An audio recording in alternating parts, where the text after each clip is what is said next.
Tumulike taarifa nyingine ambapo balozi wa Uganda nchini Tanzania Kanali mstaafu Fred Mwesigye amesema Tanzania na Uganda zina fursa ya kuongeza maradufu thamani ya biashara baina yao katika kipindi cha miaka 5 ijayo iwapo zitajikita katika kuongeza thamani ya bidhaa na kuboresha miundombinu.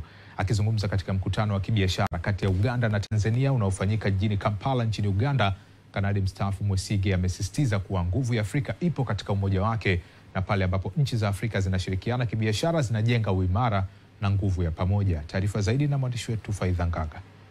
Ni siku ya kwanza ya mkutano wa kibiashara kati ya Uganda na Tanzania wenye kauli mbiu kujenga ushirikiano imara wa kibiashara kwa ustawi wa muda mrefu.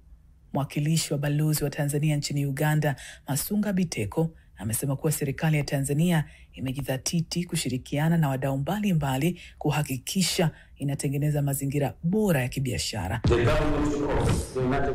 Serikali ya Jamhuri ya Muungano wa Tanzania ipo tayari kushirikiana na wadau mbalimbali ili kuweka mazingira thabiti ya kibiashara na kukuza ushiriki wa sekta binafsi kwa manufaa ya nchi zote mbili.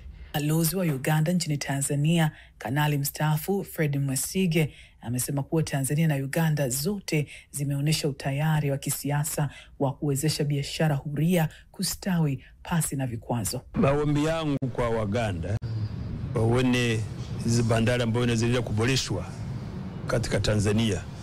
Sasa hiyo infrastructure yote zote ziboreshwa zote namna wanafanya, lazima Waganda wataleta vitu vyao kupitia Dar es Salaam. Na hiyo kampeni lazima tunafanya kampeni hiyo. Mwaka 2023 Uganda iliagiza bidhaa kutoka nchini Tanzania zenye thamani ya dola za Kimarekani bilioni 1.35. Hii inaonyesha ukuaji wa 285%. Uganda wanaongea Kiswahili, Kenya wanaongea Kiswahili, tunaweza tukafanya biashara kubwa sana. Biashara inafanyika kutokana na watu. Idadi ya watu ni kubwa, kwa hiyo tunaweza kufanya biashara kubwa. Tanzania na Uganda zina historia ndefu ya ushirikiano na uhusiano wa karibu.